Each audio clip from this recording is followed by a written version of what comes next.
All right, Mr. Taliaferro TV, how's everybody doing out there? Now, Kevin Hart went up to the Breakfast Club and he wanted all the smoke today with Katt Williams. Now, Kevin Hart and Tiffany Haddish, that interview was already scheduled, by the way. They're not doing interviews just to respond to Katt Williams. But obviously, because Katt Williams did that interview with Frank Ski and Wanda in Atlanta, 103.3, I believe, obviously, Kevin Hart and Tiffany Haddish know that's going to be a topic of conversation. Katt Williams ished on Kevin Hart, but he really ished on Tiffany Haddish. So what I want to do here before I get into what Kevin Hart said during his interview, and I even got a little bit of a reaction today for those into my reactions, I want to read to you what Katt Williams said during his interview with 103.3 Frank Ski and 1 in the morning. So let's go backwards before we can go forwards. He said, look, the reason why people like Kevin Hart, Gerard Carmichael, and Lil Rel are successful and what's winning in Black Hollywood right now in comedy and just mainstream America, he said they're going to let you do your special Gerard Carmichael because nobody's going to watch it. They're going to let you be a star, Lil Rel, but you ugly. And white people don't believe in ugly stars. They think you have to be somebody that women want to sleep with and men want to be. But because we black, they say you don't even deserve that. So you get Kevin Hart, Lil Rel, Gerard Carmichael, Hannibal Buress, dudes that no woman would talk to in Lenox Mall. You're making them movie stars? Why? Because you know ain't nobody going to sleep with them. You got Tiffany Haddish. She's been doing comedy since she was what, 16? You tell me your favorite Tiffany Haddish joke. Why? Because she ain't done a tour yet. And yo, I tried to channel my inner Katt Williams, but it didn't work, so I'm just gonna go back into my voice, all right? He said, Tiffany has not proven the ability to tell jokes back to back for at least an hour. And they ready to down Monique and up somebody who showed them Girls Trip?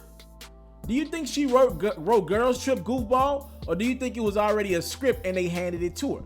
All right, at that point, Wanda Smith tried to take up for Tiffany, and she got clowned for it, by the way. Wanda was pretty much saying people like real and Tiffany is real. And Katt responded by saying, is that what they like? Because everybody's real then. Do you have a real coworker? Do you have a ratchet friend? Do you have a sister, a cousin, a nephew, a niece? Is they so ghetto? When did that become marketable? Knock it off. They like her because she wants to sleep with a white man, all right? I think he's insinuating that she has a crush on Brad Pitt or something like that, right? I think that's what he was talking about. He claims that either she slept with Brad Pitt or plans to sleep with Brad Pitt to further her level of success. So that was Katt Williams. We gave Katt Williams his moment on my platform, and then Wanda Smith, boyfriend or husband rather, pressed him at a comedy show, right? So we gave Katt his moment. Now we about to give Kevin Hart his. Now get ready for all the smoke, because Kev Hart got it, and he had it on the Breakfast Club this morning. This is what Kev responded to Katt Williams, and this is out of his mouth. I'm not using any of my words, just Kevin Hart's. He said, my frustration with Katt Williams comes from, you keep pointing at Hollywood. Hollywood this, the white man this, and this. When do you take responsibility for your actions? You had the shot, Katt. You were the guy. You were set up to be the star. You didn't show up to work. You fucked off promo shoots. You fucked off your promo trips they had set up for you. You became a risk to the studios, which is why the studios stopped fucking with you. Kevin Hart words, not mine. Charlamagne asked Kevin Hart, what do you mean people stopped fucking with him? Why did the studio stop messing with Katt Williams? Kevin Hart said he chose drugs.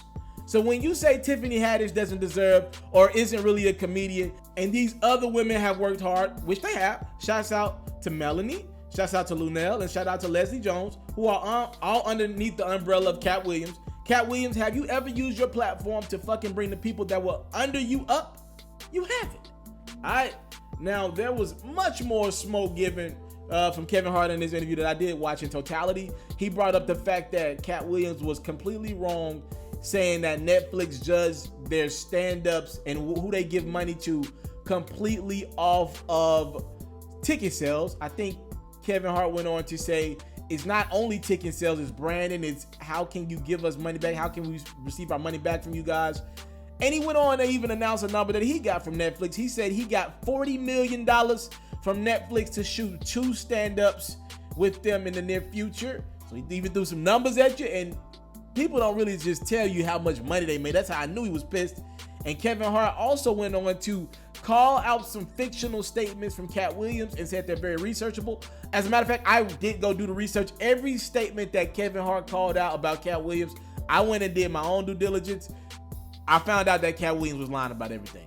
All those numbers he used in that Frank Ski and Wanda in the Morning interview, all those numbers were false. The problem was Frank and Wanda didn't do their homework or their research before that interview, right? And they had nothing for Katt. They didn't call him out on none of his lies. That was what that was about. And Kevin Hart called out fiction after fiction after fiction statement that Katt Williams made during that interview, during his Breakfast Club interview. And I do have a couple cents to add to this, because Kevin Hart did ask the question to black people, what do we want? Pretty much. Like, what do we want after this thing? What do we want going forward? Because he was like, if we're going to choose the route of we don't want to give other black people opportunities, and I'm summarizing here, not quoting word for word right now. He said, look, I just want to pull my money back. I'm going to just pull my money back. He said, I've given over 50 people stand-up opportunities on his Laugh Out Loud network that is starting to pick up, by the way. And he was like, look, if we're not going to, if black people don't want the thing to be give other black people opportunities coming up, he's like, okay, cool, let me save some money. I'll pull all my money back and do other things with my money if that's what black people want. He's pretty much saying, yo, Katt Williams, now you're knocking the black people who have gotten into positions of power to help other people. He called out Gerard Carmichael, Lil Rel, and Kevin Hart. By the way, these are all three people who have put themselves in a platform, in a position to help other people, ironically, right? Lil Rel is doing his darn thing right now. Kev Hart, we know that. Gerard Carmichael, to a lesser degree, but still doing his thing and helping other people. And even called out Tiffany Haddish, who is now becoming the comedian in the female world who will soon be able to help other female comedians, right? Listen, if you don't believe Kev Hart's funny, if you don't believe Tiffany Haddish funny, I ain't mad at that. I don't laugh at every Kevin Hart or Tiffany Haddish joke. I understand they're trying to do the global thing. Their jokes are not just funny to me like that, like they used to be, right? Especially Kev. Katt Williams is probably one of my top 3 funniest people I've ever heard do comedian. But we gotta call out what Kev said, and we gotta call out what Katt said. Like, yo, Kev ain't lying. Katt Williams ain't have his business together. And there are numerous reports out there that Katt Williams did mess over opportunity after opportunity with drug usage. That's a real thing.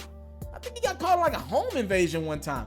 Like, you can't be strong. You can't be serious about receiving the top of the line opportunities when you got caught in a home invasion. I'm sorry, people just not gonna rock with you. We can't trust you. It just is what it is. And in regards to Kevin Hart saying, yo, what do we want? No, Kev, continue to do what you're doing for black comedians. Everybody's not bitter. Everybody's not salty. Look, I always promote and salute Nick Cannon on my platform because I think what he does is so powerful. I think what you do is so powerful. I'm gonna be honest with you, I'm riding with Kevin Hart, man. Nah, bruh. I'm sorry, man. There is this notion to clown Kevin Hart from the Mike Epps of the world, the Katt Williams of the world, and I get it. You think you're funnier than Kevin Hart? You probably are funnier than Kevin Hart, and you take it personal because he's in a bigger position, because his business probably is better than his funny. I'm sorry, bro. I can't hate on a man who got his business together. I'm sorry. I just can't hate on a man who's in a position to put other people in positions, and he's getting all this hate because he is the guy to put other people in positions, and you just want to sit around all day with your lack of opportunities for self and what you provided for others and watch Kev Hart and hate on him. Sorry. Not doing that. And I refuse to participate in the Kevin Hart slander, as Kevin Hart, speaking of slander, he gave it to Katt Williams. Man, I've never seen Kevin Hart that upset during an interview. He was more upset at Katt Williams in this interview than he was at Michael Blackson in his last interview wave, where he was calling Michael Blackson out simply for making jokes about him and his relationship that he was fighting for when he got caught cheating. So Katt was very frustrated for Katt Williams coming at Tiffany. He told Katt, if you want to make jokes, please send them all in my direction. Don't clown Tiffany Haddish just because she's in a position that you once had, but you messed over. Thank y'all so much for the time, lovers. But I don't take it for granted. Salute. What y'all think, man? Y'all talk to me about what Kevin Hart said about black comedy, or just black people in general. Like, yo, are we at the spot where we should be grateful that we're now getting a seat at the table, right? And people are putting other people on. Why are people so quick to clown the people who are putting other people in positions? So much hate gets to LeBron James, right? It doesn't make sense to me. You're clowning the black man who's making like 30 projects and giving other people jobs, who's been a mogul on the court, who's teaching the other NBA players how to promote their or conduct their business. Why are you clowning that black man? Why is Kev Hart the guy you guys clown? I don't get it. You're clowning the guy who did the right things with the opportunities. He's the sellout. I don't look at Kev Hart as a sellout. I don't look at LeBron James as a sellout. I'm sorry.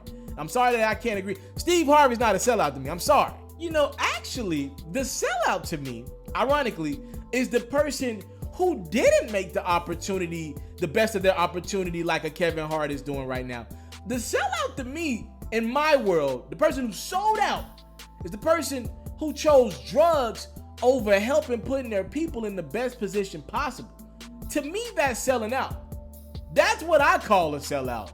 I don't know what other people's definition is, but when you had the rock in your hand, when the ball was in your hand, it was in your court, it was on your side of the court, you had the opportunity to put people in positions of power, and you chose other things over doing that. That's selling out to you. That's selling out, and that's shortchanging your people, in my mind. What do I know? I'm out.